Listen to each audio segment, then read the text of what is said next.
Alright, welcome back to another FX Clash breakdown. So yeah, here I am again in Nuke with another Lego render.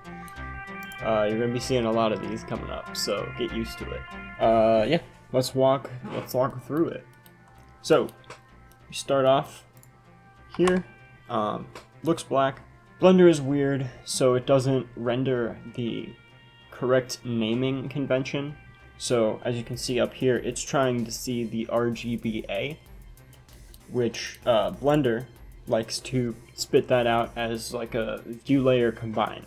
So we gotta basically just tell Nuke, hey, I want you to, instead of going from RGBA, go to view layer combined. And there we are. Okay, so that came in a little bit dark, so I just added a grade to kind of brighten it up a little bit. I took the ambient occlusion pass, which is just proximity darkness, and I multiplied that on, so that gives us some nice extra shadowing, self shadows and stuff. We're going to be adding in some mist now. So what I did is I took a constant that is basically just a solid color, and I basically just, took some blue, not much to it. I shuffled out of the original pass a mist pass from Blender. The closer it is, the darker it is. The farther away the brighter it is. And I used that as a mask to kind of add in just some fog in the background, kind of give it some color. Defocused the image with a Z defocus, again using like a mist / depth pass. So you can see here it's in focus, but if we go back here, it's out of focus.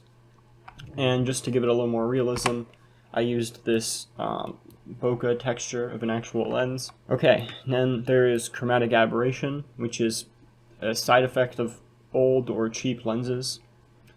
So basically I split out the red, the green, and the blue. I added them all together so that they look normal, and I just added a lens distortion so that you can kind of see, we kind of get that color separation. I want to go for a bit of a Spider-Verse kind of style with this, so I basically masked out the bright areas of the image, and I added this halftone effect to it to get the hatching in the darker areas. So I did a luminance key on the bright parts of the image. I inverted that so that it would be on the darker parts of the image, and then I just graded it to crush it a little bit more. And I took that, I found this image of hatching on the internet, then I tiled that a couple times just to make it a larger texture, and then I reformatted it so that it would fit my image, and I multiplied that using my luminance key as a mask. So as you can see, like down here where it gets below a certain level of darkness, we start seeing this hatching pattern.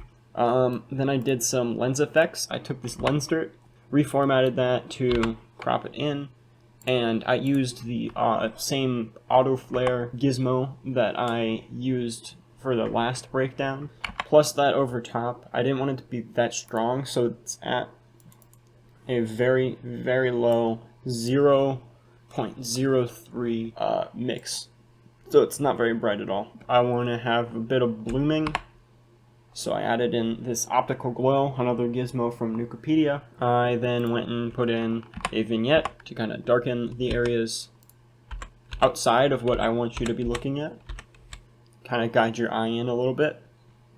Then in some grain, I don't know if it would come across in the compression, because that is something that you would actually get in a real camera lens. Did some overall grading just to make it a little bit brighter because I want it to pop out for people. I have this like anime lines effect that I got from Footage Crate by Production Crate, and I just desaturated that, transformed it to the areas that I want it to be, and multiplied it over top the image. So it's just this little slight thing, barely noticeable, but it's there. And yeah, that's it. More stuff on the way. See you guys next time.